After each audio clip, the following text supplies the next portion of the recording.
ఓం నమః శివాయ. ఓం నమో నారాయణాయ. ఓం స్వర్ణాకర్షణ కాళభైరవాయ నమో నమః.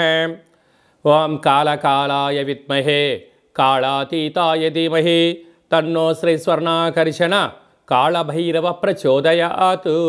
హరి ఓం. మా ఛానల్కి స్వాగతం. చూస్తున్న వీక్షకులకు ప్రేక్షకులకు ప్రియ కాళభైరవ భగవద్బంధులకి స్వాగతం పలుకుతూ మమ్మల్ని ఎంతగానో ఆదరిస్తూ ఉండబడినటువంటి ప్రియ సోదర సోదరీమణులకు అందరికీ కూడా నూతన ఆంగ్ల సంవత్సర శుభాకాంక్షలు. 2025వ సంవత్సరానికి స్వాగతం పలుకుతూ ఈ 2025వ సంవత్సరంలో అందరికీ శుభం జయం లాభం జరగాలని కోరుకుంటూ అందరిపైనను నరదృష్టి నివారణ అదృష్టాన్ని కలిగించేటువంటి కాళభైరవ స్వామికి ఆశీర్వాదాలను కోరుకుందాం.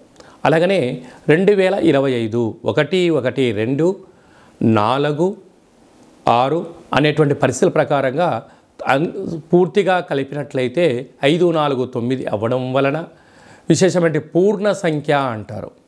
2025ని పూర్ణ సంఖ్య అంటారు.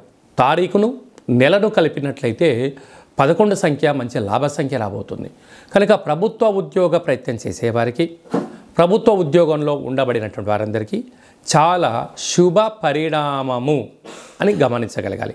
అలాగనే మనకు ఈ 2025వ సంవత్సరము బుధవారం రోజు ప్రారంభమవడం ఉత్తరాషాఢ నక్షత్రం అవ్వడం వలన విపరీతమైన రాజయోగం అందరికీ కలిసి వస్తుంది అని చెప్పగలగాలి. అలాగా 9 సంఖ్య పూర్ణ సంఖ్య అవడం వలన అనేక మందికి లక్కీ నెంబర్ కూడా 9 సంఖ్య. కొన్ని కోట్ల మంది ఎదురు చూస్తున్న వారందరికీ అదృష్టవంతులు కాబోతున్నటువంటి సంవత్సరం ఇది అని చెప్పి కూడా మీరు గమనించాలి. కనుక ఈ 2025వ సంవత్సరంలో ప్రారంభ కాలంలో ద్వాదశ రాశుల్లో మీనరాశి వారికి 2025 ఆగస్టు సంవత్సరము మరియు ఉగాది పండుగ దగ్గర నుంచి ఆదాయ వ్యయాలు స్థిరచరాస్తులు ఆరోగ్య పరిస్థితి ఎలా ఉండబోతుందో ఈ వీడియోలో సవివరంగా సంపూర్ణంగా తెలుసుకుందాం. మీనరాశిలో ఏ నక్షత్రాలు వస్తాయిగా పూర్వాభాద్ర నక్షత్రం చివరి పాదం 4వ పాదము, ఉత్తరాభాద్ర నక్షత్రంలో 4 పాదాలు, రేవతి నక్షత్రంలోని 4 పాదాలు కలిపితే మీనరాశి. చాలామందికి పుట్టినటువంటి కాల సమయంలో డేటా ఆఫ్ బర్త్లు లేనటువంటి కారణం వలన పేరు యొక్క మొదటి అక్షరాన్ని అనుసరిస్తూ ఆ రాశిని తెలుసుకునే ప్రయత్నం చేద్దాం. దు శం జా ధా దే దో చా చి అక్షరాల వారందరూ కూడా మీనరాశి జాతకులు. మీనరాశి యొక్క అధిపతి దేవగురు బృహస్పతి. ఈ సంవత్సరం ఆదాయం 5, వ్యయం కూడా 5. అంటే ఎంతైతే అవసరాలు ఉన్నాయో అంతే మీరు సంపాదించబోతున్నారు. కనుక ఖర్చులు తగ్గించుకోవడం, సృజనాత్మకంగా ఆలోచించడం, అలాగనే ప్రణాళికాబద్ధంగా మీరు వ్యవహారం చేయగలిగితే అప్పుల పాలు కాకుండా ఉండడానికి కూడా అవకాశాలు ఉన్నాయి. ఎందుకనగా ఆదాయం అంతే ఉంది, ఖర్చు అంతే ఉంది. నీకు అధికమైనటువంటి ఆదాయం కావాలంటే అంటే సమయాన్ని వెచ్చించాలి, కొత్త శిక్షణ నేర్చుకోవాలి, సమయాన్ని కేటాయించాలి. అప్పుడే ఆర్థిక అభివృద్ధిలో మీరు ఒక ముందడుగు వేయడానికి అవకాశం అనేది ఉంటుంది. రాజపూజ్యం 3, అవమానం 1. అంటే నువ్వు చేసేది మంచి పని వలన సత్కార్యక్రమం వలన మీకు మంచి సమాజంలో పేరు ప్రతిష్ట రాజగౌరవం మీ సొంతం కాబోతుంది.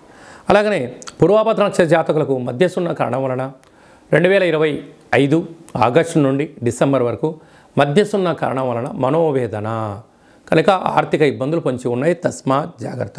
కనుక 1వ తారీఖు నుండి మార్చి 30 వరకు ఉగాది పండగ వరకు ఒకవైపు గ్రహస్థితి అనుకూలంగా ఉన్నట్లయితే 2025 మే నుండి 4 పెద్ద గ్రహాలు మారడం వలన అర్ధాష్టమ గురువు, రాశిలోకి శని భగవానుడు, వ్యయంలో రాహు సంచార స్థితి అనేక రకాలమైన పరిస్థితి ఉంటుంది. కనుక ఒకవైపు ఏళ్ళనాటి శని యొక్క ప్రభావం రాశిలోకి రావడం, అర్ధాష్టమ గురువు వ్యయంలో రాహు అంటే ఆరోగ్య పరిస్థితిని చక్కబెట్టుకోవాలి. వేలకు తిండి, వేలకు నిద్ర, ఆసనం, వాక్శక్తి, ఇచ్ఛాశక్తి, క్రియాశక్తి, జ్ఞానశక్తిని ఏర్పరచుకోగలగాలి. కనుక నాలుక రుచి కోరుకుంటుంది కదా అని చెప్పి అన్నీ తింటే అనేక వ్యాధులు. ఉన్నాయి కదా అని చెప్పి 24 గంటలు మొబైల్లో ఆదర్స్ చూస్తే కళ్ళ ఇబ్బందులు, ధనం ఉంది కదా అని చెప్పి మంచినీటిలాగా ఖర్చు పెడితే అప్పుల పాలు, అంటే అనేక రకాలమైన సమస్యలు కొంచెం ఉన్నాయి. కనుక ఇలాంటి కాల సమయంలో మౌనం, ధ్యానం, ఏకాగ్రత, లక్ష్యం, ఒక నిర్దిష్టమైన ప్రణాళిక, ప్రతిరోజు సూర్యోదయం మునుపు రోలేయడం, సూర్య నమస్కారాలు చేయడం, సూర్య ఆసనాలు వేయడం, ప్రకృతితో మమేకమవడం. ఈ 2025వ సంవత్సరంలో ఏప్రిల్ నెల, మే నెలలో పెద్ద గ్రహాలు 4 గ్రహాలు మారడం జరుగుతుంది.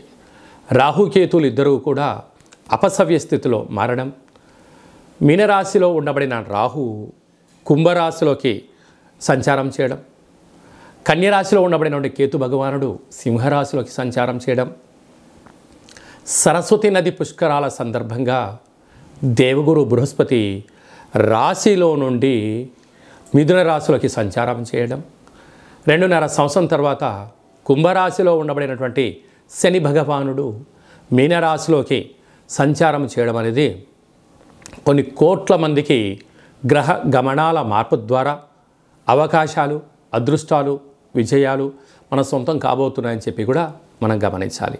అలాగనే చాలామందికి పుట్టినటువంటి కాల సమయంలో డేటా ఆఫ్ బర్త్లో లేనటువంటి వారికి మీ పేరు యొక్క మొదటి అక్షరాన్ని అనుసరిస్తూ రాశిని తెలియచేస్తూ రమణ శాస్త్రం ద్వారా అనగా గవ్వళ ద్వారా భూత, భవిష్యత్, వర్తమానాన్ని కాళభైరవ ఉపాసన చేత తెలియజేయడం జరుగుతుందని చెప్పి గమనించాలి. కనుక వ్యక్తిగత జాతకం తెలుసుకోవాలనుకుంటున్న వారందరూ కూడా మీ డేటా బర్త్ ఉన్నా, డేటా బర్త్ లేకపోయినా హస్త సాముద్రికం ద్వారా, గవళ ద్వారా మీకు జ్యోతిష్యం చెప్పబడరు. అపాయింట్మెంట్ తీసుకొని సంప్రదించగలరు. ఓం శతమానం భవతి శతాయు పురుష సతేంద్రియ ఆయుష్యేవేంద్రియే ప్రతితిష్టతి. ధనం ధాన్యం బహుపుత్రలాభం శత సంవత్సరం దీర్ఘమాయు. సర్వే జనా సుఖినో భవంతు, లోకా సమస్తా సుఖినో భవంతు. సర్వం కాళభైరవ దేవతార్పణమస్తు. హరి ఓం. ఈ వీడియో మీకు నచ్చినట్టయితే లైక్ చేయండి, షేర్ చేయండి, మా ఛానల్ని సబ్స్క్రైబ్ చేసుకోండి. నేను చేస్తున్న ఆధ్యాత్మికమైన వీడియోలు అందరికన్నా ముందుగా మీరు చూడాలి అనుకున్నట్టయితే ఆల్ అన్న బటన్ కూడా తెలియచేయండి. మీరు ఎవరి క్షేమాన్ని కోరుకుంటున్నారో లేక మీ క్షేమాన్ని ఎవరైతే కోరుకుంటున్నారో వారందరికీ ఈ వీడియోను ఫార్వర్డ్ చేసి కాళభైరవ స్వామికి ఆశీస్సులు పొందగలరు.